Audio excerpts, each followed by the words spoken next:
we can't afford to wait 20, 30 years for my generation to grow up and gain more experience and to start putting on suits and ties and actually start fighting for people's rights. You have to give people hope. You have to give people there's something worth to fight for, whether it be independence or vote for a party that stands for their interests. No, you have to prove to me, as you are a politician, you are a public servant, that what you are offering is good. You are offering a good product. And if you're not offering that, I don't want it. At 21 years old, most people are still figuring out what they want to do with their lives. Michael Harris is trying to rebuild a federal political party from the ground up.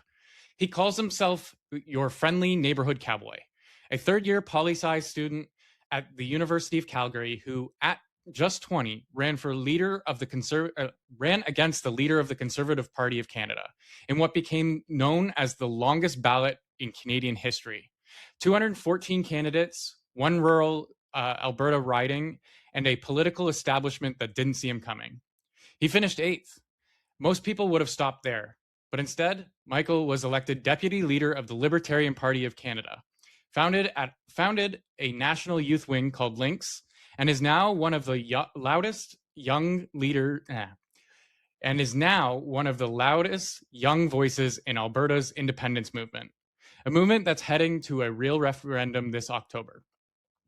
He's not interested in playing the game the way it's always been played. He's influenced by Austrian economics, fueled by frustration with the status quo, and driven by the belief that his generation has been handed a broken system and told to be grateful for it. Today, we're going to talk about what young Canadians actually see when they look at the political landscape, why a growing number of them are rejecting the old parties entirely, and whether independence for Alberta or the individual is the answer nobody in Ottawa wants to hear. Michael Harris, welcome to the show. Well, I appreciate what you're doing. But before we get anywhere, I have to ask all my guests this one question. What's a truth in your industry that people do not want to admit? Um, a lot of people feel like they've been left behind. And I'm going to say I've learned this from my mentor, Liam Donoper. He is the leader of Generation Screwed, and he is the young organizer for the Taxpayer Federation. He said the best with this generation is screwed because we have been handed every bad thing that our generation didn't have or that had more than 30 years ago. And we don't have that now here. And we have to work almost 4 times as hard just to get by. And I saw that with my generation and the people that I grew up with in high school, the people I see here in my university. And we can't afford to wait 20, 30 years for my generation to grow up and gain more experience and to start putting on suits and ties and actually start fighting for people's rights. I've seen what's happened in my community outside of just young people, and I've seen the broken infrastructure that's there. I've seen the apathy that the federal government has for my people. It's time, doesn't matter what age I am, to stand up and start working. I can learn more on the go. I'm still in school. I'm learning more stuff every day. I work full time outside of being the deputy leader of my party.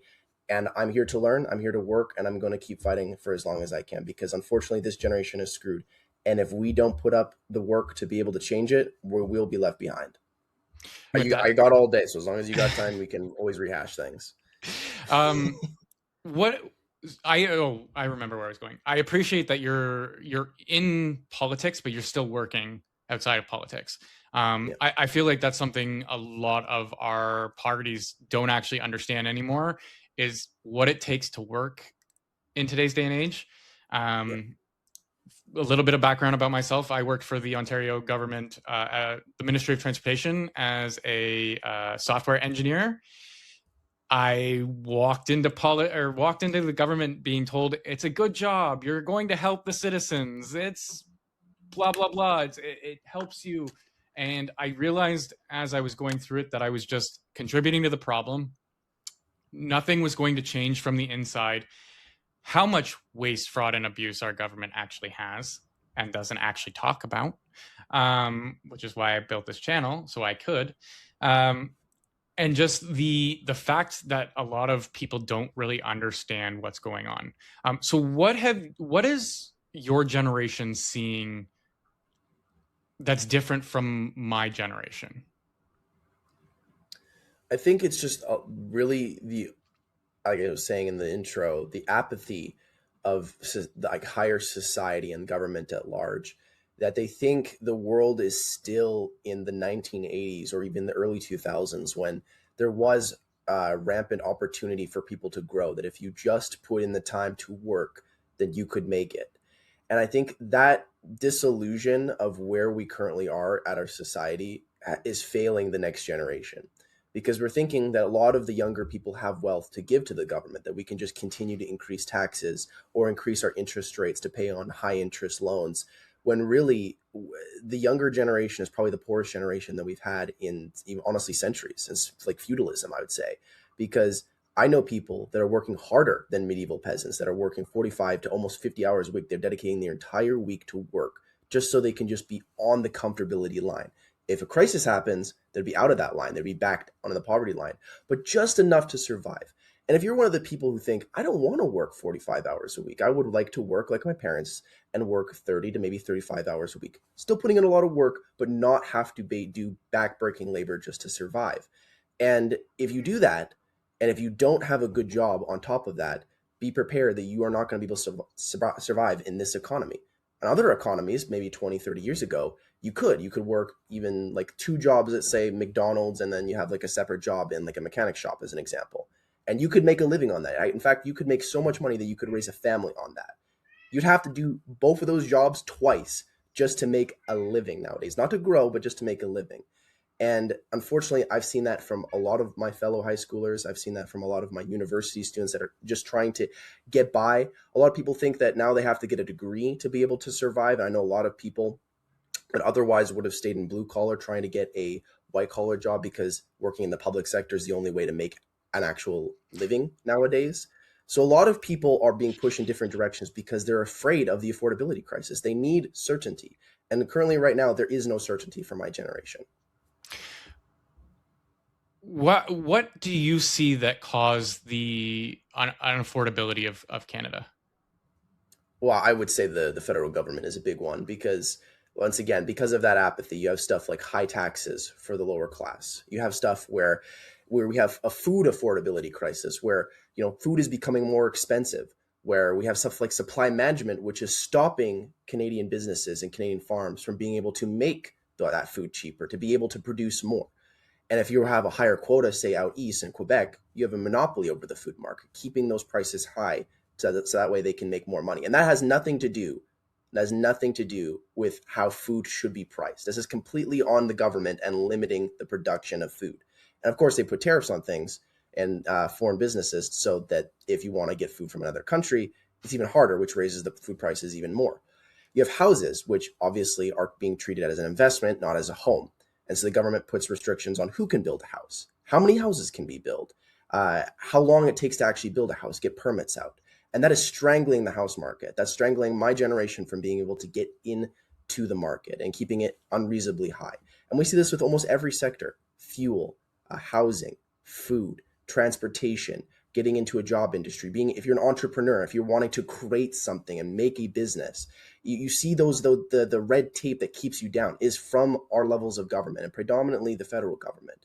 And one last thing as well too: if you just got in to a stable job and are just able to make those ends meet, on top of that, you have the government destroying the money that you already have in your bank account, whether that be by increasing taxes or by printing billions of dollars every single year, meaning that the money that you earned in your bank account might be worth maybe, say, 10% less at the end of the year. And they say, oh, inflation's only going up 2% each month.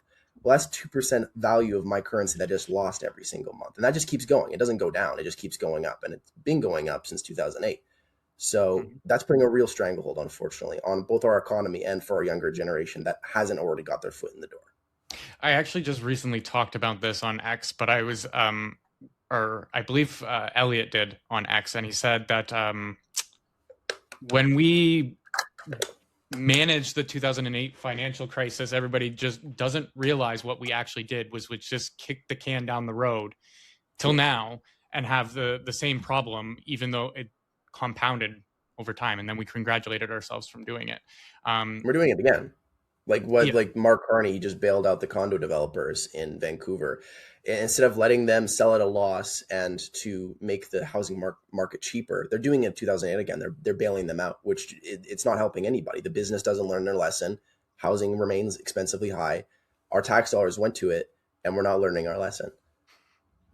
If anything, we're just going to end up with a worse. Well, we already are going to have a worse bubble.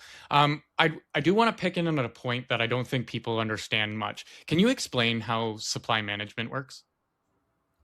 So, supply management is a tool to supposedly regulate and keep the price of food stable. Now, back in the Great Depression, you had a lot of people that were outproducing their competitors. Everybody was producing a lot of food. It was right after World War One, and because of that, the price of food became incredibly cheap. Now, the government since that point has worried that that is going to happen again, where food is going to become so cheap that they're not able to make any more profits. However, everybody else in the world has already scrapped those restrictions that have brought in supply caps. The United States got rid of it. In fact, they're subsidizing their farms to produce more. You have groups like in China and in Europe that are also producing it. I think there was a big controversy recently that in Belgium that they're actually even trying to put a cap on production. But here in Canada, just like we had with the wheat board, those measures are still in place. You are paid as a farmer to produce food and give it to the government, and the government will sell on your behalf. If you produce food for your own consumption, you're going to get fined.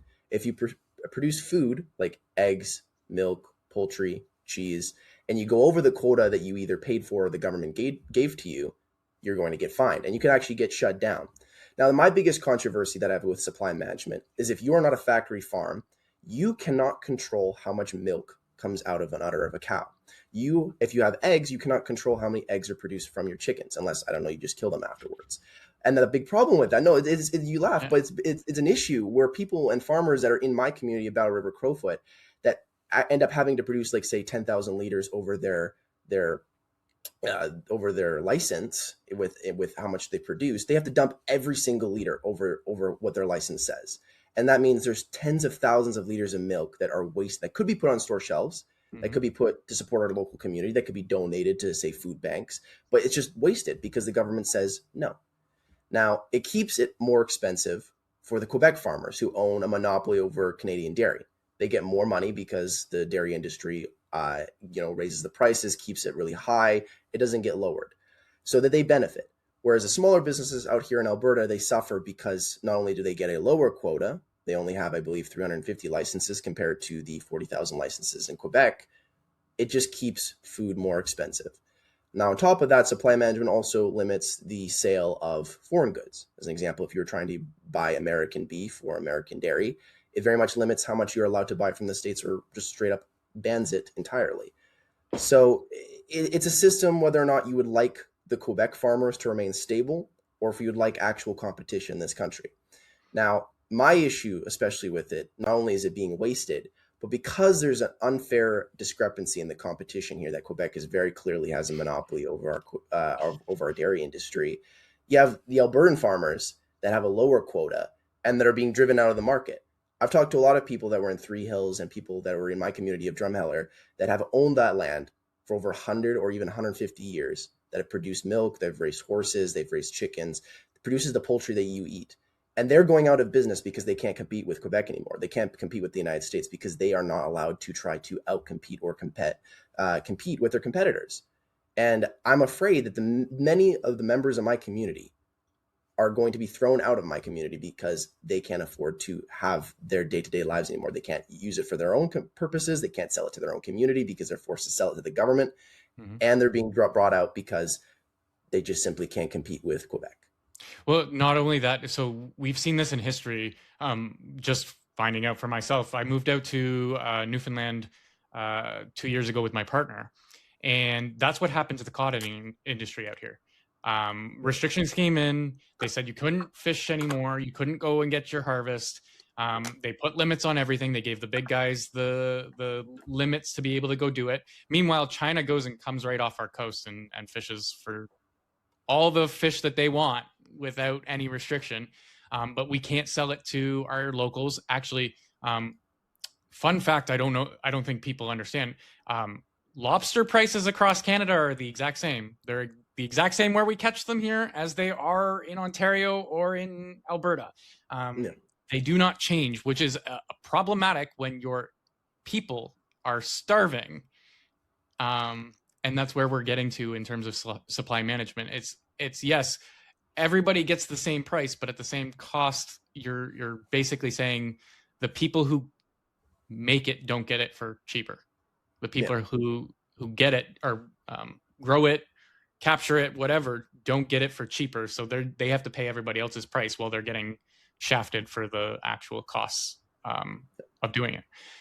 And our What? party has been steadfast in its support of abolishing supply management since 1973. We're the only active party that is still talking about it on a day-to-day basis because we know how much it affects rural Albertans, rural people in Saskatchewan, and especially in British Columbia as well too, where they do also have a higher dairy and poultry industry as well too.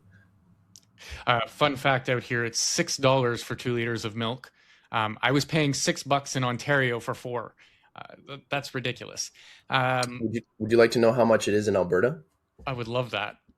Now, despite us being the dairy capital of Canada, obviously besides Quebec, I have seen milk go up to almost $8 in prices just here in the city of Calgary.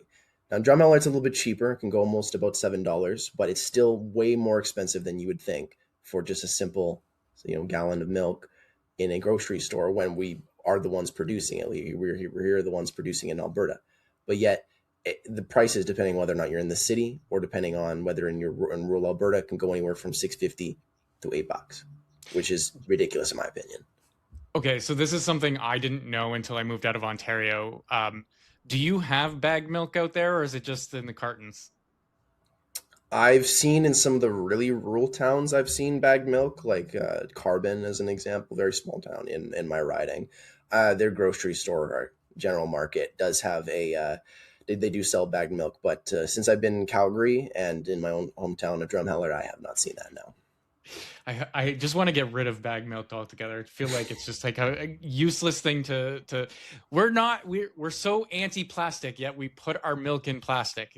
Get that one. Yeah. Um, so I do want to ask, in terms of Austrian economics, what is that? How is that? Can we explain that to the audience? Because even I'm not sure what that entails. Like, how is that different from our current economic system? Well, there's three main types of economic systems that are in the world. You learn this in university. You might even learn this in high school. But obviously, there's Marxism, which is like more socialist way of thinking, following Karl Marx.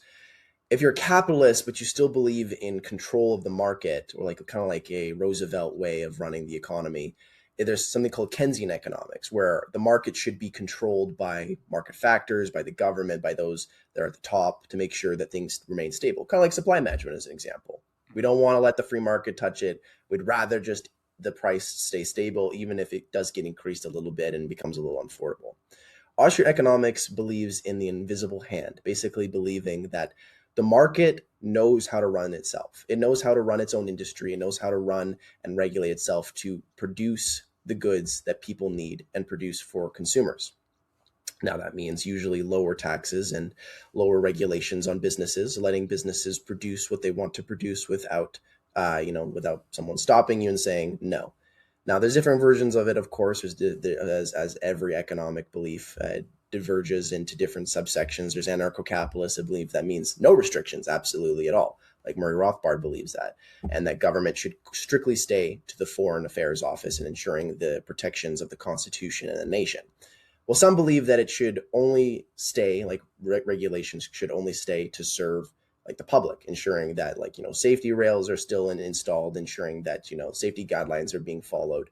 But if people want to say produce AR-15s, or people want to produce like a crap load of milk, then they should be allowed to and let the market deal with the prices, because they know the best way to not only drive a profit but keep things cheap so that the actual consumers are wanting to buy their product, letting businesses compete with each other and stop government from being able to give unfair advantages to specific corporations. Because the big issue with Keynesian economics is you can't really favor everybody. You have a stable market, meaning that you don't really want to invest in things that are unstable. You're going to probably invest in corporate ventures, and maybe the same for industries. And then say if a fifth industry pops up within its economy, that's kind of like a foreign factor that very well could destroy their own system to their own belief. So meaning they're kind of creating artificial monopolies with Keynesian economics because they're really just funding four groups to run everything. Now, of course, the Marxists would like to look at this and say this is what capitalism is, supporting these four industries, supporting monopolies. But if you're a true capitalist, you should let these companies compete. If there is a new emerging business that can compete with the other four that have been funded by the government, let them compete. Don't give unfair advantages to four businesses and saying to the fourth or the fifth person who wants to innovate, no, you can't do it because we're just going to give free money. We're going to give free bailouts. We're going to give special lucid restrictions to you, but not to everybody else. And that's the unfair system that is running this country. And I think that's a big issue with our prime minister here in Canada, because when he went and studied economics in Oxford, he studied Keynesian economics, not Austrian economics. So he's unfortunately supporting the wrong version of capitalism, which is going to get us into more debt and more government control. I don't believe for a single second he doesn't know what he's doing.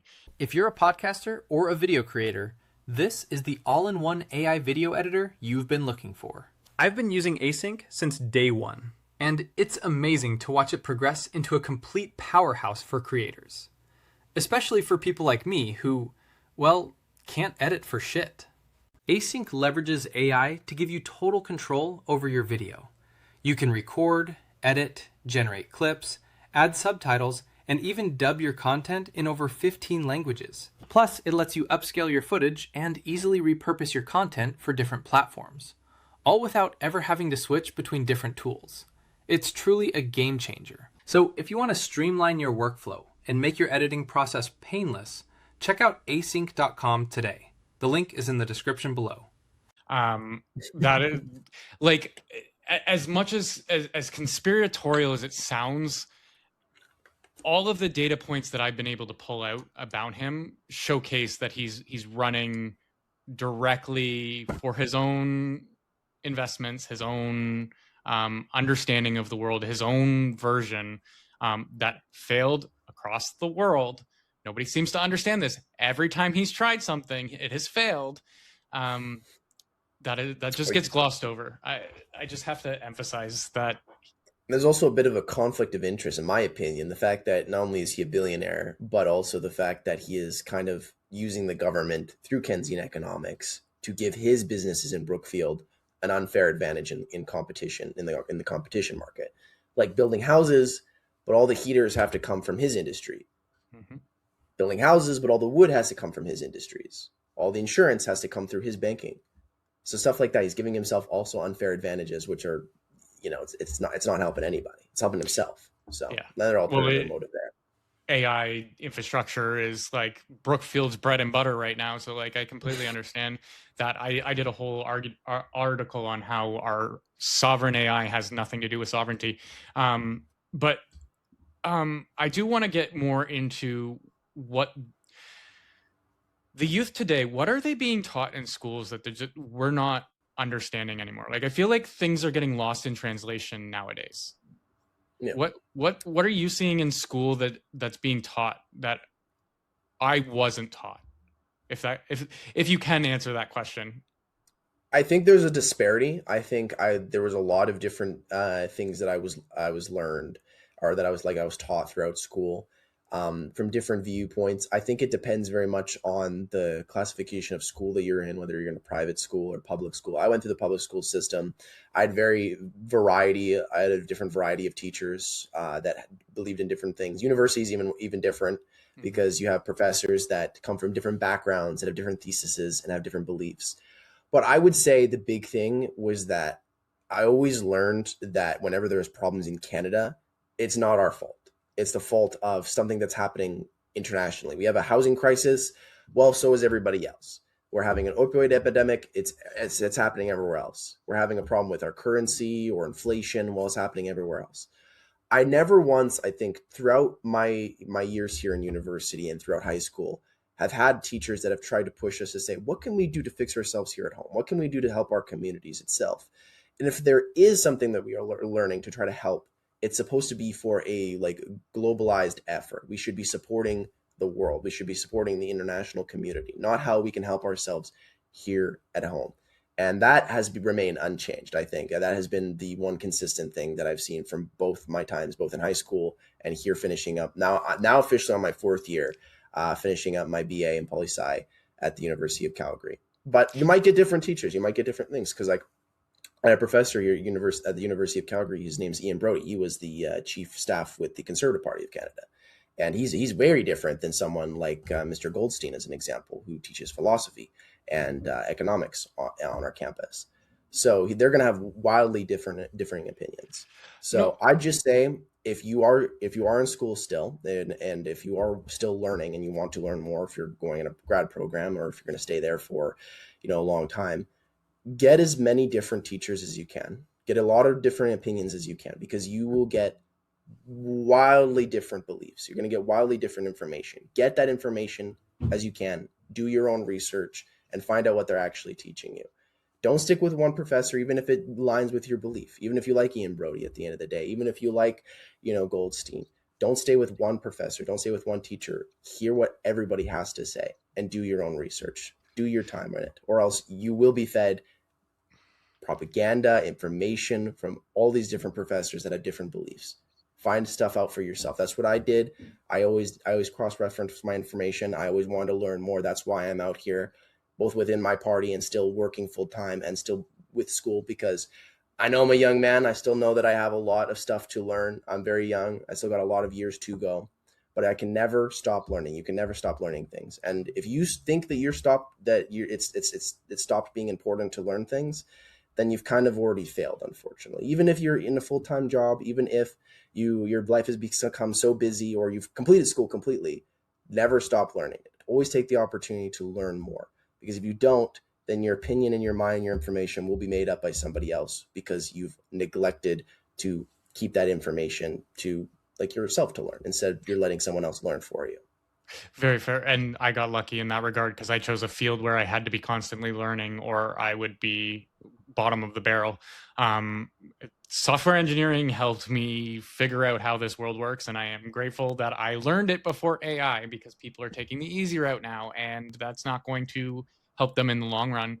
But I do want to point into a fact that you said there, that even when I was growing up, the schooling system taught us that it was never Canada's fault. Yeah. Never Canada being the issue. It's always been the outside aggressors or the people outside. And that just like goes to showcase our schooling and how entitled we've become as a country. Yeah. Because I understand how badly Canada fucked up. I Sure. understand that we've taken advantage of the US for good close to 20 years now. Well, they've been protecting us from the world, essentially. And people don't see that. So I do want to get into kind of why you think Alberta's independence is something that should be something that Alberta should seek. Because I feel like that's a controversial issue people don't really understand. So Yeah. why do you believe that they should separate?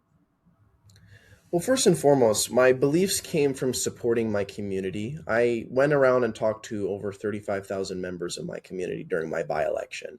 And even those that didn't want to vote for me or wanted to have nothing to do with my campaign or my Claris, they told me that they wanted to see a referendum on the ballot this fall. They wanted to see us have a vote on the topic. And more or less, that is a majority of what I support.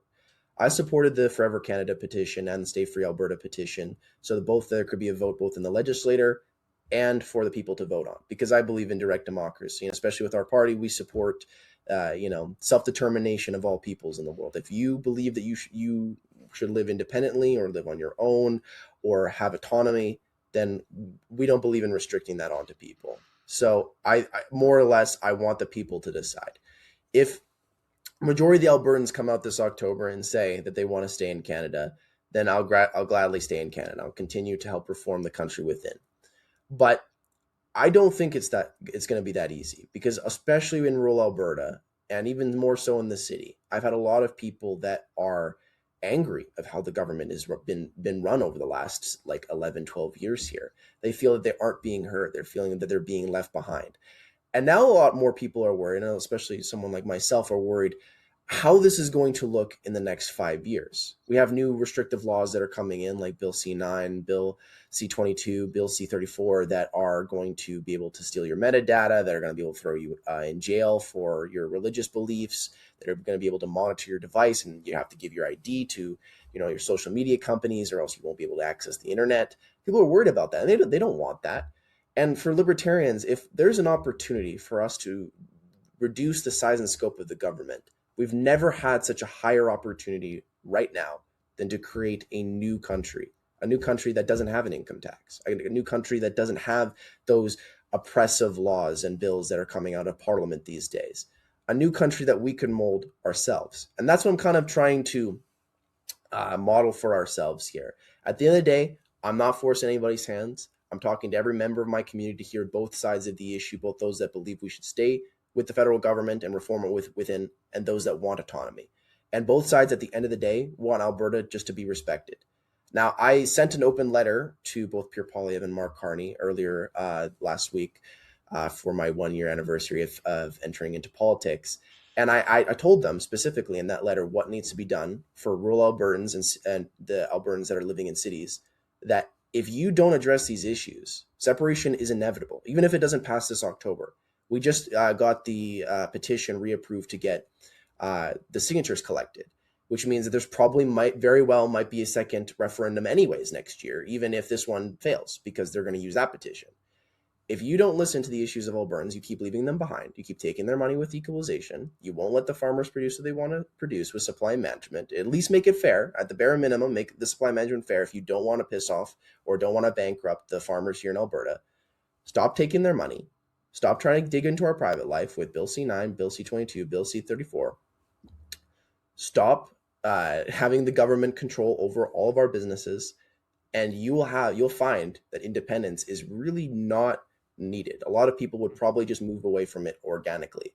But considering our government is not really interested in doing that and isn't actually wanting to increase the restrictive measures that we have here in Alberta, or limit the freedoms that we're having here in Alberta, or make it unsustainable or unaffordable for young Canadians, or even just older people that are living in this province that own land and want to be able to produce food. If you're making it tougher for those people to live, then you're putting them in a corner to say, well, I don't really have a choice. I'm forced to vote for independence. I'm forced to leave and create something new, because it'd be easier to get what we want from negotiating from a period of separation, whether that is like Quebec, like getting autonomy, or creating a completely new nation, than it has been for the last 12 years of us haggling with the Liberal government in Ottawa.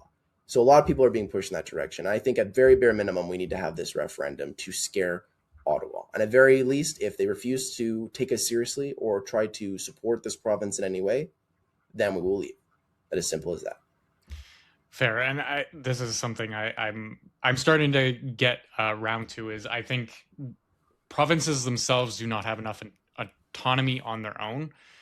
We rely too much on each other to balance out the ones not pulling their weight, saying that from a province that is deeply in debt because of equalization payments.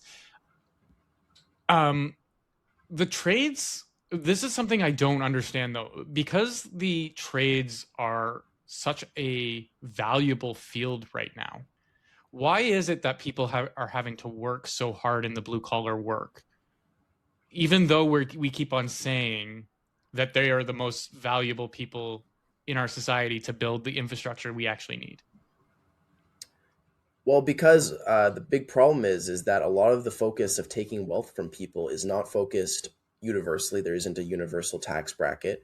It's being more or less focused on the middle class. And guess what? If you're going to work in a high blue collar work, then there's very likelihood that you're going to be in those high tax bracket ranges where they're going to be charging 25 to possibly 40% of your income to the government. You've already lost half your salary already, and you haven't even stepped out the front door. On top of that, like we were saying earlier, you have a government that's inflating your currency. The money you have left is worthless. The houses that you're trying to buy is more expensive. The food that you're wanting to buy is more expensive. So in fact, it's actually easier nowadays in Canada to be poorer and have a better life than to be middle class or richer and have a better life. It's actually more of a struggle to remain in the middle class. It's easier to be poorer and to have benefits from the government, to be able to get social housing, or to be able to live how the government wants you to live. But if you're wanting to get out of that, if you're wanting to actually have growth or savings or investments or entrepreneurship, be prepared. You're going to be working way harder than those before us had worked, because you have to go through more loopholes. You have to go through more work. You're going to have more taken from you than other people have. And the government is just going to be apathetic to actually getting you to across that finish line to succeed. And no one is more hurt than us here in Western Canada, unfortunately. I think you pointed out a good point, though. It's the middle class that they're gutting out, because even as a software engineer in the government, I was making good money, but it never felt like I was getting ahead. Never felt like I could make it, just because of all of the debt that I was also saddled with, and then the taxation on top of that. Being poor is very lucrative right now. What? Now I lost my train of thought on. If Bill C-9 becomes law, what threat are we looking at? Like, what's our worst case scenario being played out?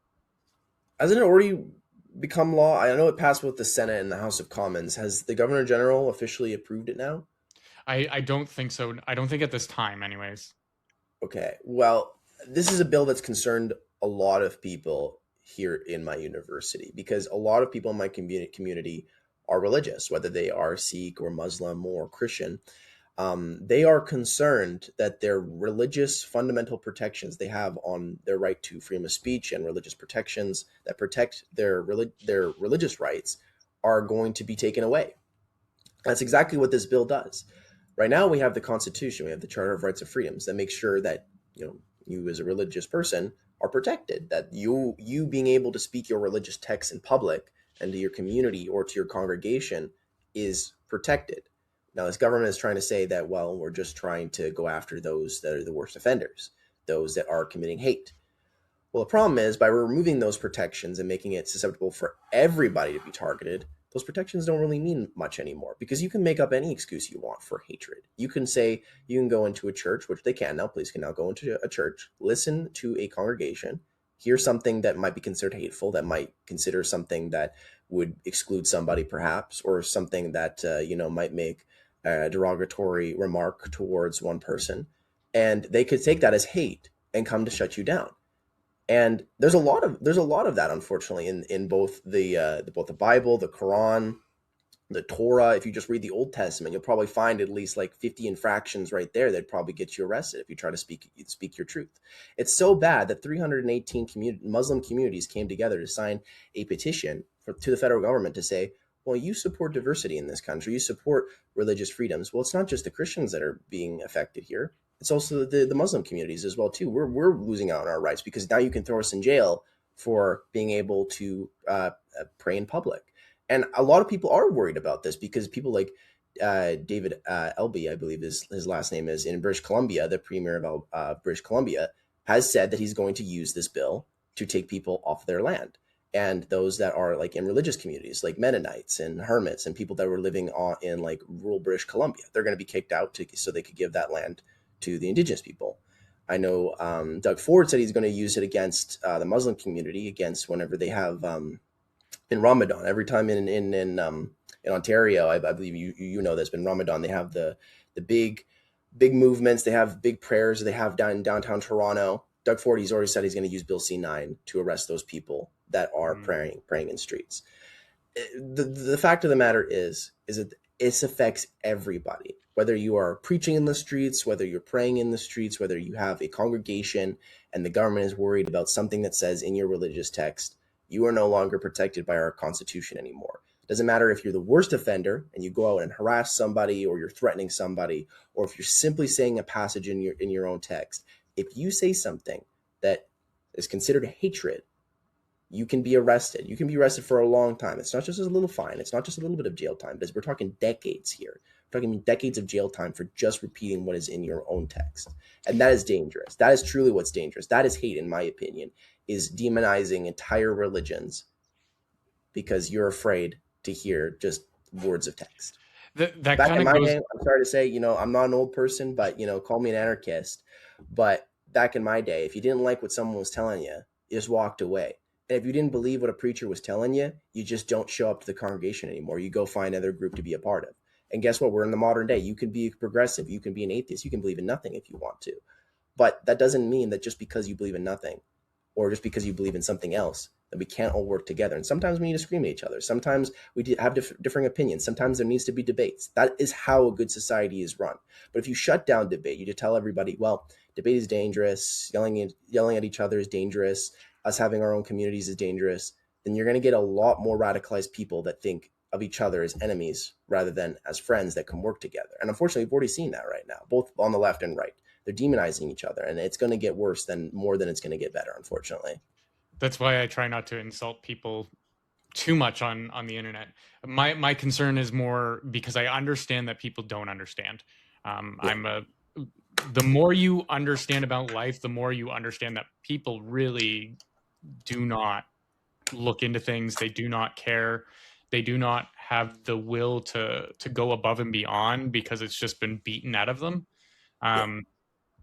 That kind of goes into a question I have, like Jolie's Ministry of Truth or Ministry of Misinformation that's planning on being built out. How people are commenting that it is just they're going to go after misinformation. Can you explain to the audience how dangerous just going after the misinformation is? Well, it's like basic pipeline theory. I know a lot of libertarians like to talk about this a lot, but it's a pipeline. You give the power to the government that has vague powers over very, very wide-ranging abilities to prosecute or criminalize somebody or stop something or regulate something. But it's very vague on the wording that really it says for the worst offenders, but could be applied to anybody. Now, we have something called case law here in Canada. We inherit it from the Westminster system, where if somebody is arrested for something or someone is charged with something, then that allows the legal process to open up to prosecute anybody for committing that crime. Meaning that even in the very, very worst case scenario, there's a preacher that says something incredibly horrible up on stage. It could be the most racist thing you've ever heard in your life. And they go up on stage into that person's church or synagogue or mosque and arrest that person straight, then that opens the door that now you can now go and arrest anybody for saying that specific passage or saying anything along those lines, and you can send them to jail for that.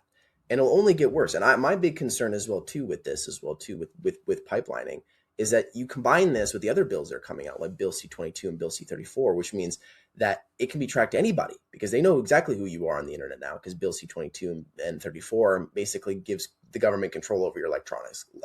Let's not sugarcoat that. They can steal your metadata. They know who you are because of your electronic ID or whether or not you give your ID to your social media companies. They know who you are. Mm-hmm. And guess what? If you open the door to let them have these emergency powers over things, it affects everything. Getting rid of religious protections does not mean, oh, they're just going to go after the worst offenders. Those protections are there to protect you. And if those protections are no longer there to protect you, then it's like, there was a saying or something back in like Nazi Germany where they were like, they first came after, the criminals, and then they came after, the communists, and then they came after the Jews afterwards. It's a pipeline. They use that power to go after one group. Then they can use it and move on after they've dealt with that one group, move on to another. And it just keeps going and going and going until you stop giving them excuses on giving them the power to affect things. If you give the government to say, well, now we can access all your metadata, but it's only really going to be the worst criminals that we go after and look. Well, who's to say that they don't think you're a criminal? Or who's to say that the system even is perfect in general? We've had issues in Ontario and here in Alberta where they've been using flock cameras and AI databases where people that are police officers, people that are CSIS agents, people that are RCMP officers that are not acting in the public interest and using it on their own personal interests to stalk people, to steal information on people, to be able to hack them and steal their financial information. You are assuming the best case scenario out of your politicians and of your bureaucrats. They have their absolute best interests in mind, and that everybody that's working in this circle has no sin, that they have no No backdoor deals with a company that's going to sell your data. They have no backdoor motives at all in the slightest. You think everyone's going to be perfect. That's not what's going to happen. Unfortunately, they're going to use this data to profit for themselves, whether that is if they are corrupt, then they're going to use it to stalk you or steal your information. Or at the very worst, they're going to use it to take away your data. And even if you think you have nothing to hide, your metadata says a lot about you. If the government ever did decide one day that they wanted to be an actual dictatorship, shut down elections, shut down dissenting speech, well, you've given them the tools now to, because limiting hate as an example, saying very vague laws saying that if you commit hate, you're going to jail, but not really specify what hate is. That means at any time they can use that definition and come after you. And they will, unfortunately, they will. And that's what I'm afraid of for this country. Quick caveat here. I did not realize that there's flock cameras in Canada. And to our audience out there, I am not condoning this, nor am I giving this information out there for people to use. But if you go buy a cheap green laser pointer off of Amazon, that does not affect the camera at all. It does not destroy its lens in its entirety. And you cannot destroy these cameras by using a green laser pointer you can buy on Amazon. Not telling anybody. I don't know if they're called flock cameras. I just use it because it's like everyone knows what a flock camera is. But it's like in Ontario and Alberta, they are setting up cameras that are being processed by AI that takes pictures of your license plate, takes pictures of your car, takes pictures of your face, and they have a digital database now of you. And every time you go for a drive in either of those provinces, you very might well be picked up by one of those cameras. I was in Ontario right when they started implementing the speeding restrictions, where they just capture your license plate, and I was like, this is dumb, because what happens if I'm not driving my car? What happens if like somebody stole my car, starts racing, and now I'm penalized for it because somebody stole my car? I'm like, there's so many problems with this AI. At least if you're going to do it, you should be, this is bad, but you should be analyzing the human's face to identify who's actually doing the crime, not the one whose vehicle is being used. Or just not do it at all. That's in a good society, that type of power only is granted by the people, by a judge, giving warrants to be able to access that type of information, or even to try to gain that information in the first place. But now they just have a database on you. They don't need a warrant for it. They just have all the information of where you are, what you've done online, where you've gone, and they don't even need a warrant for it. All they need to do now, if they want to, is they could go to a justice of the peace, get a slip saying, oh, we need to access information from our own records. And they have that information. They could just circumvent a jury and a judge completely, get that information on you, even if it isn't something where you've committed a crime on, get that information and then prosecute you. Or if they, like I said, commit it like Bill C-9, if it's not a crime that really we would consider a crime, like if you're just a preacher, then they know that information now. They know what you've said. They know what you've done. And it's unfortunate.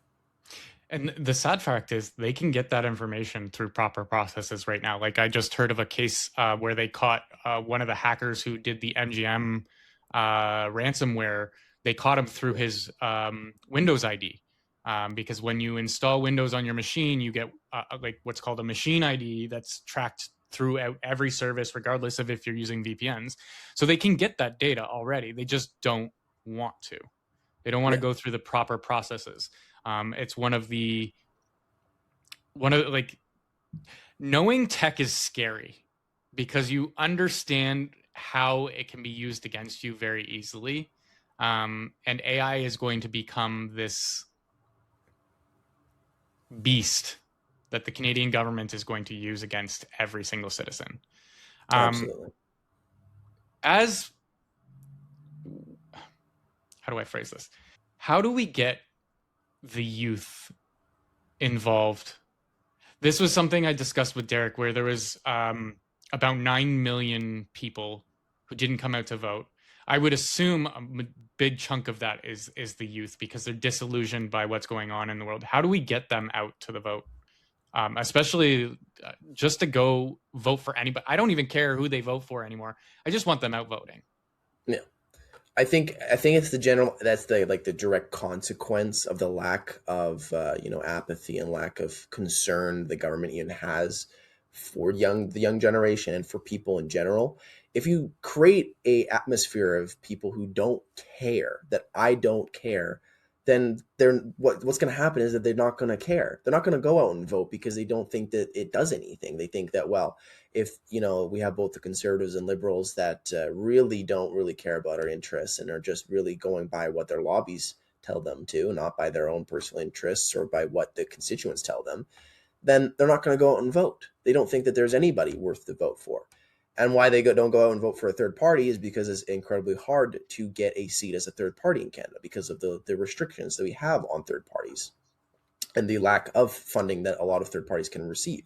So if you are a voter, as an example, and you chose to vote between, Moloch and Ball and, a third party that doesn't have a seat, there's a very good chance you're not going to go out and vote.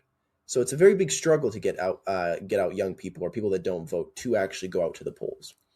How we get more young people out there is there needs to be more, it sounds generic, but you have to give people hope. You have to give people there's something worth to fight for, whether it be independence or vote for a party that stands for their interests. You have to get organized. You have to show people that there's actually something you can do.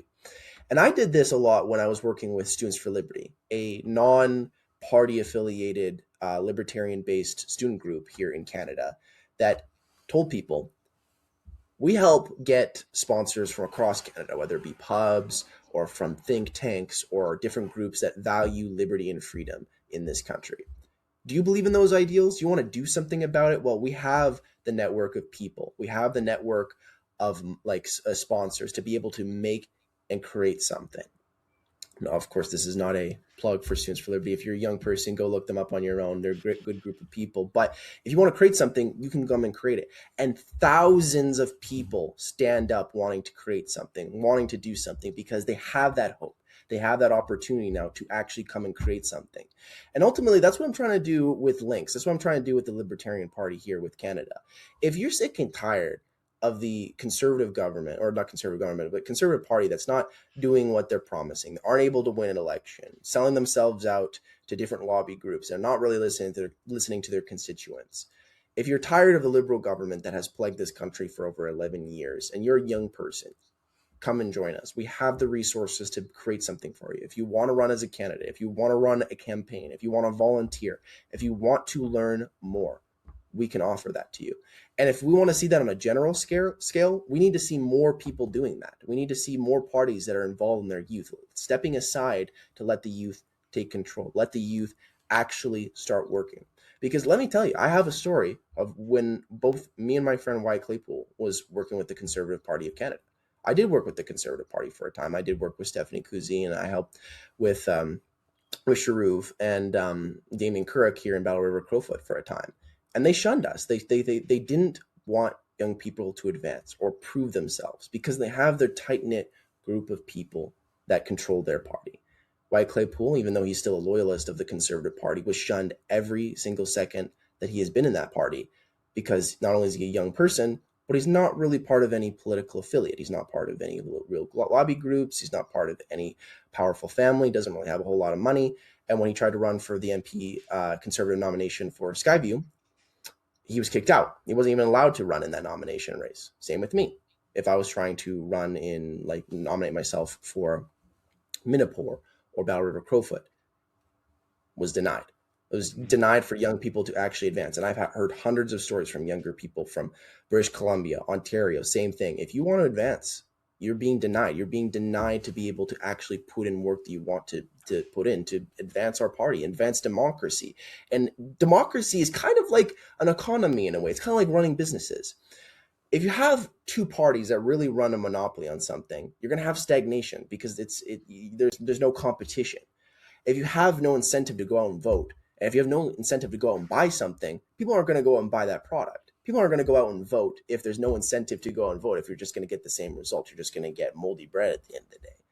But if they have multiple competition, and this is why I like parliamentary democracy, a strong parliamentary democracy with multiple parties, because if you have something like a strong libertarian party that counterweights the conservatives, then they're basically, it's telling to the community and to democracy at large that the Conservative Party has to get their act together and actually start listening to young people, start doing the work that we want you to do. Start pushing for policies like ending supply management, or else, guess what? Another party is going to come in and take the market where it's actually wanted. And we have to prove that to people. We have to prove to people that there is a third party that is actually out there offering a better product than what the conservatives has. And we need to see more of that. We need to see that even from like left-wing parties, like the New Democratic Party that's trying to bounce back from their recent defeat. Nope. If they want to compete and be like Jack Layton and compete against the Liberal Party, they have to step up. They have to treat politics seriously and offer an alternative to people. Libertarian Party, we're doing the same thing here with capitalism and with liberty. We want to offer that alternative. And if we do not offer alternatives for people in democracy, offer alternatives in civic engagement, for advancement, for entrepreneurship, you're going to continue to have that apathy. You're going to continue to have young people that don't go out and vote. It's only those that have a vested interest in something to do with the party, then you'll get people to go out and vote for them. And that's the only people we're really seeing. We're seeing like the liberals and like the older generation that wants to keep their housing prices high because they own a house and they want to keep it as an investment. They're going to go out and vote for the liberals. If they're really sick and tired of the liberals, maybe you'll go out and vote for the conservatives. But if you think that both sides are, failing at their jobs, you're not going to go and vote. And that's why we have 8 million people that aren't going out and vote. You have to make democracy run. You have to make it so that there's actually a reason to be engaged with our country. And it's honestly, that's another symptom of why people are wanting to leave this country and create a new country here in Alberta, or even a new country in Quebec. Even if you have nothing to do with Francophone nationalism, you've seen a new resurgence of that Quebec nationalism because they're sick and tired of the federal government, sick and tired of the apathy of both parties towards Quebec. And you're going to get more of that. If you don't bring hope back into this country and to the younger generation, a means to grow yourself, then you leave nothing else but third action. You're leaving radicalism. You're having division of people. And then it's no secret why young people are wanting to leave this country, both either economically and taking the next flight out of here, or whether or not they're in Quebec and Alberta wanting to separate. And you're going to see more of that. If you don't step up, if you are in the Conservative Party, if you're in the Liberal Party, and if you're seeing everybody else that's outside of it, if we don't step up, that's what's going to happen. It's actually funny you mentioned that, because I left Ontario for that specific reason. Ontario is progressive, conservative, or liberal. They do not choose a middle party. And the problems in Ontario are because they refuse to choose a third party. And I don't believe in the NDP anymore. Mainly because Avi Lewis took over and he's a full-on socialist. I'm sorry, there's no such thing as a good socialist person ever. I run a not-for-profit or my family runs a not-for-profit out of Cuba. I understand exactly where socialism heads. And yeah, I appreciate that you're giving the youth a different avenue. I do want to ask you a question, and not to talk for Wyatt, but why is he still championing the Conservative Party? Well, because like I was saying about that general apathy that we have with democracy right now, a lot of people have seen the failure of the People's Party of Canada and their failure to actually even take themselves seriously, or actually to provide a national front alternative here in Canada. They've seen the collapse. You see Max Mayor Bernay go to Florida for half the year and not actually put any effort into this community. Most people think, well, if we're really going to oppose Mark Carney, we're really going to oppose the Liberals, if you're in the opposition, your only real best bet is to stay with the Conservatives, even if they're failing, even if they haven't won, even if they're not going to win, they're your best shot. And even if they ridicule you, even if they don't really care about you, even if they would do exactly the same thing if they're leading the country, well, at least they're not Mark Carney, at least they're not the Liberals. At least I can go and put my time in with them and hopefully they'll win. Except I don't work that way. I don't work with, I don't work with a government that makes, or any group of person or people that has something where I'm going to only work for you out of desperation. I'm only going to work with you because, you're better than the alternative.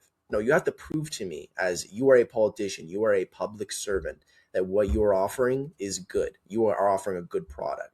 And if you're not offering that, I don't want it.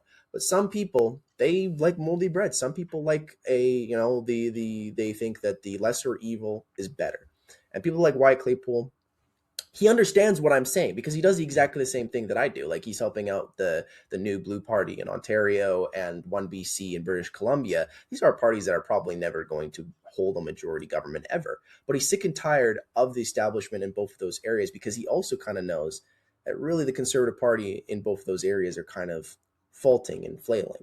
So you still get it from him as well too, because people see that apathy. It just really comes down to, at the end of the day, how much people's morals are willing to be sacrificed to work in opposition.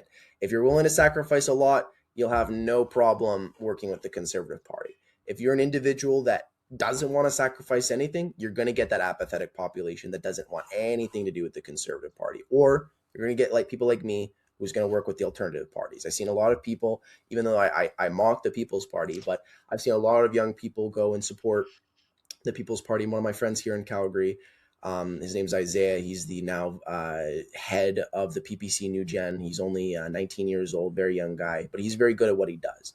I know a lot of one of my friends, Jacob, that he was working with the used to be United Party and now Reforged Party of Canada. And you're going to see more and more people that are like that, where if they come to their senses to realize that there really isn't an alternative to working with the Conservative Party, that really you're going to find nothing more than failure, nothing more than you sacrificing your own beliefs just to gain nothing. You're not getting an election victory. You're not getting a government. You're not getting a prime minister. Then you're going to see more people flipping to the other sides. And once again, that's why we're trying to offer an alternative with the Libertarian Party. If you work with the Conservative Party like me, and you're sick and tired of how they're treating you or how they're treating their constituents, there's an alternative here. We have the manpower, we have the membership, and we have new finances coming every single day that we can come in and oppose the Conservative Party and oppose the Liberal Party come 2029. And that's what we're trying to build. It's a great message. And I also didn't realize that he was working. It's probably why I actually advocate for the New Blues in Ontario, because Wyatt has quietly told them what to do. But I just, to make a joke there, I don't think he actually did that. But the new Blues in Ontario is something I was like, these people know exactly what the problem is. They're going right for it. I understand that system way too well to advocate for anybody, any political party. But they understand exactly. That's the other reason I appreciate Lombardi's stance as the Liberal leader that he wants to get in, is because he deeply understands the issue, but he's going with a party that is established to get that done. And I worry that he's not going to get anywhere because of his views. Yeah. But I see what you mean on that. And I didn't realize that you guys were vying for 2029. I just, because of you getting kicked out of it as a party through, I don't know what happened, but you guys got kicked out as a party and are now rebuilding it. What do you guys need in terms of resources and information to actually get back as party status? Well, the big issue and the big thing that we've been trying to convince people is that we are the one and only libertarian party here in Canada. We have the People's Party that claims that they're libertarian, but I very much know the inside of the People's Party of Canada. They're very much a Christian nationalist group, and very well, when Max Mayor Bernie leaves, most likely the Dominion Society people are probably going to take over their party. That's almost a guarantee. I've talked to a lot of those members, and they're going to be rushing the ballot for that. The Conservative Party, you have the, Pierre Poilievre, who believes that he is the libertarian, leader of the Conservative Party. He's bringing libertarian politics forward on the national scale, even if it's really just lukewarm capitalism. The big issue is that a lot of those people that have been duped by both of these groups have gone and supported them, even if they haven't won. And the issue is getting those people back. We got deregistered because the people that we needed in our positions unfortunately did leave us when we needed them most during the last election. And now we have taken over new leadership of the party to rebuild. We've been around since 1973. We have thousands of members across Canada, and it should be no issue to be re-registered. The biggest problem and the biggest hurdle more than anything is, of course, like I said, not only convincing those people to come back, and they are every single day, because more people are realizing exactly what I've realized, that there really isn't an alternative, the Conservative Party. And there's obviously the separatists and people here in Alberta, Saskatchewan, Manitoba, and British Columbia that are sick and tired of Ottawa and sick and tired of the Conservative Party that are joining us. The main issue, more than anything, unfortunately, comes down to paperwork. Elections Canada has a lot of paperwork, and they have not moved on to the digital age. Meaning that if you need to sign something, like as an example, a membership form, it has to be all done through mail and through pencil and pieces of paper. Meaning you have to get 250 to 500 people to individually take a document, print it out, sign it, and then mail it on their own to Elections Canada. Then Elections Canada is going to send you a piece of paper, and then you have to back to confirm that you actually did, in fact, sign that piece of paper, sign it again, and then mail it back to Elections Canada. And that's a little bit harder sometimes, easier said than done with dealing with libertarians that don't want to give their data to the government, or people that don't want to give that information to the government. So we're definitely going to be held behind. It's going to be our biggest hurdle leading up to 2029 is for us to actually get re-registered. But I think it will be most likely by the end of this year, not even. We're hoping by the end of this month that we can get all of those people to then sign up their information back to Elections Canada for us to get re-registered and for us to actually put the work down on the ground. And I've already been doing it. Like we're doing that in the background. Like that's something we already consider as a surefire thing that we are going to get re-registered. Like I said, we have the finances for it. We have the membership for it. In worst case scenario, we could always just contract someone to go out and, start selling more memberships here at Stampede, which we might end up just doing anyways. We need to start building the infrastructure outside of that. And that's kind of what we've been doing anyways. I've been out here in Alberta talking to the members of my community. I am building a campaign for 2029, regardless of our registration or not, because the people in my riding have demanded it. And we will get there however it takes, however it takes. There is one question, because I don't think there's a candidate out here for the Libertarian Party. How does it work if not every province has a party? What do you mean? So like the way our legislation works, or the way our government works, is to vote in based off of first past the post. Being that you only have so many places that can gain voter turnout, how does that work when you are limited to certain provinces as opposed to being across Canada? I wouldn't say we're necessarily limited. I mean, once we become re-registered, we can run candidates in every riding that we so choose. The main issue, like I said, with dealing with libertarians is getting them to go out and put their personal information. As a young lad, when I was 19 and 20 years old, turning 20 years old in the Battle River Crowfoot by-election, I had to give a lot more information than I thought I was prepared to give. Even if you run a campaign with $0, you still have to set up a bank account. You have to track everything that bank account does and give it to the Canadian government, or else, well, you can never run again. And some people are scared away. Some people don't want to do all that information. They don't want to have to collect all that information. Or sometimes they don't want to have to run a full sophisticated campaign like that. And so you have to go out there and you have to convince people that running as a candidate, or running as someone like me, running as an MP in my own individual riding, is something that you need to do, to represent your community, or else no one else is going to do it. You're going to get a blue rock, or you're going to get a red rock that really just listens to whatever the party leader says at the end of the day. And I think that's what me and Derek are predominantly going to be focusing on, outside of getting re-registered this month and this year, is getting people to run as candidates. And I know a lot of people, specifically in Alberta, because this is kind of where my jurisdiction is here in Alberta, is that there's a lot of people that are mad with the government right now and have a lot of things that they have to say to their MPs and to the government. And I know there's going to be a lot of people that are fired up here in Alberta and Saskatchewan to run with our party and run as candidates. So we'll have probably no problem running candidates here in Alberta and Saskatchewan. I know Derek's running really well in Ontario that are feeling exactly the same way. We have to weaponize that anger that people are feeling right now for the government or for their MPs, get them on stage to run as candidates, and have our candidates in as many ridings as possible. I think we will be focusing on those areas that have that largest apathy, the largest people that have lower voter turnouts, or those that are most disliking the government, because those are going to be those people that are going to step up to put in serious campaigns. They're going to be talking to their neighbors. Areas like maybe like Nunavut, we will be trying to get like candidates out there as well too, out in the Northern Territories, but more or less that's just showboating, like where we want the serious people that are going to run. And if you are one of those people that want to be a serious candidate, you're going to run a serious campaign, we have the resources for you. We have the manpower to give you. You just have to step up. You just have to do it. And that's what we're going to have to convince people over the next 3 years as we're leading into 2029. But I think there's a bit of a change in strategy, though, because I think this is where a lot of smaller parties do fail, is that they try to act like they are the big party. They are the person that can run in all 300 ridings and, give each of those candidates like $100,000 to actually run a full campaign. That's how they get large voter turnouts, but not really how they win seats. How we're going to be running is that we are going to support a lot of good, strong candidates across the board here in Canada, but we're actually going to take it seriously to try to win some seats here in Canada, both in 2029 and 2033 coming up. Battle River Crowfoot is the best place for it.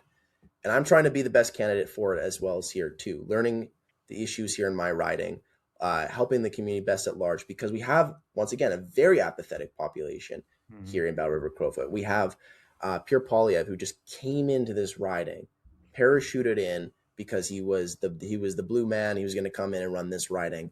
And Damien Couric, who sold us all out so he could go work in lobby groups.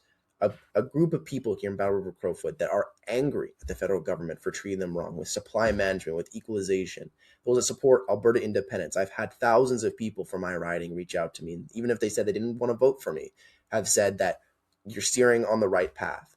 And if we can tell those people, well, you've seen what the Conservatives have done in opposition over now in 2029, 15 years of being in opposition. How about you vote for the kid who's actually lived in this riding, who's stayed in this riding, and actually has the funding and manpower to actually win the damn thing? So me and Derek are probably going to be the two primary focuses going into 2029, and we're going to give it our damn best shot to win. Very fair, and I think you have an actual chance, because I don't think it's just in the Western provinces either that they're feeling the pain. They just don't understand the pain out here. This is the one thing that we battle with a lot, because out here we had the Liberal government controlling everything. The Conservative government has stepped in and they're not seeing any change. I don't think you'll have a hard time convincing people in more liberal, conservative bias provinces not wanting to vote for the third party. And they know that, especially out here, they know the NDP is not a serious party. They know the PPC is not even out here for the most part. So I don't think you'll have any problems. And I'm really looking forward to what you guys can stand for and showcase to the country. We would kind of like to be like, in a way, the Green Party of the right-wing movement. They exist right now not to form a government or form a majority government. But when they are in peak power, they're able to shift the balance of power in Parliament towards one specific ideal or bills that they're wanting to produce, because they focus on maybe 6 key ridings and they're able to secure those seats. Right now, where every seat in Parliament matters because of this slim majority government that Mark Carney has, it's imperative that you vote in maybe 2 or 3 ridings that are non-conservative, non-liberal ridings to ensure that that balance of power is not held out in those 2 parties, but in those that aren't going to betray their constituents. We're not going to cross the floor. We're going to stay to our beliefs as libertarians. We're going to stay in the riding and support our ideals. And we're uncompromising. Unlike other candidates and other MPs who would sacrifice their beliefs for menial goals, we'll keep the fight on what actually matters. Like, we're not going to sacrifice saying that we'll just allow the anti-privacy laws that we're seeing in this government in return. Maybe we'll get a supply confidence agreement with the Conservatives. No, we will vote for them. We will, or not vote for them, but we'll vote with them in Parliament. We'll support in efforts like anti-taxes, anti-privacy. We will support in that. But at the end of the day, we're the roadblock that's going to stop those harmful, radical bills from being passing in Parliament, because we will not compromise on that, no matter what deal we get. At the end of the day, we will not compromise with extremism. Very fair. And calling you out here, Elizabeth May compromised to go to that vote. She's coming out. I'm not part of the Green Party. Yeah, I was like, are you kidding me? Like, everything in this budget states nothing green, and you're going to vote for them? And she immediately regretted right afterwards. I saw her post on Twitter. She was just like, yeah, I didn't really read the bill. I didn't see that there was actually anti-environmental stuff. They're going to subsidize, Suncor. And I'm like, girl, that's kind of your job. Your job is to read these bills. I'm not a member of Parliament. I read every bill that gets. It's literally what you've been saying the entire time. The apathy doesn't just extend to the voter base either. It's apathy with our ministers. It's apathy with our systems. I remember people in my while I was working in the government, sitting playing solitaire all day while I'm working. It's apathy across the board. Nobody wants to work anymore. Everybody just wants the easy out. Probably should end here before we get into some other tangent. So who are you? Where can people find you? And any last advice you want to leave for the audience? There you go. All right. Hello. All right. Oh, we were having such a good run. They had to destroy us at the end there. But listen, my name is Michael Harris. I'm the deputy leader of the Libertarian Party of Canada. I would say let us do the good work and prove ourselves to you. We're not going to make a whole bunch of false promises that we aren't going to keep. We are a smaller party and we're going to get things done. I'm a young man who has seen what this government has done to the people of my generation. And my generation are sick and tired of being taken advantage of and being left behind. If you are one of those people that are in the older generation that are seeing what's happening to your children and your future grandchildren, I ask that you stand beside us or stand by somebody who's going to fight for your liberty here in this country. I am one of those people here in rural Alberta that is uncompromising, that has seen what has happened to this riding and has been sold out to big lobby ideals, people that are not willing to support their local constituencies and are really worried about lining their own pockets. If you want to support a person that has lived in this community his whole life and people that have lived in their communities their whole life that are willing to stand up against oppression or tyranny in our own government, join our party today. You can join us at libertarianparty.ca for our website, or you can follow me on both on X, Instagram, Michael Harris, specifically for MP. On Instagram, I believe I'm Michael Harris. Follow me. I'm active there 24/7. Feel to ask me any questions you'd like. No matter how harsh they are, I'll always answer them. If you'd like to learn more about what our party's offering and what we can do for you or what you can do for us, I'd love to answer those questions for you guys. We're going to stay in it. I'm going to be running in this riding in Bell River Crowfoot at least until after the 2033 election. If I'm not able to succeed by then, I'll hand it off to someone new, someone fresh to be able to represent our riding because I've given it my 3 shots. But until that point, I've got the next 10 years of my life in this riding to represent us, and I'll be fighting as hard as I can to get a seat in Parliament. Thank you. Thank you very much for coming on. I will make sure everything is in the comment or in the, I say that all the time, description down below. To everybody out there, please like, comment, subscribe, all the bullshit I'm supposed to tell you. And thank you for listening. To everybody out there, thank you.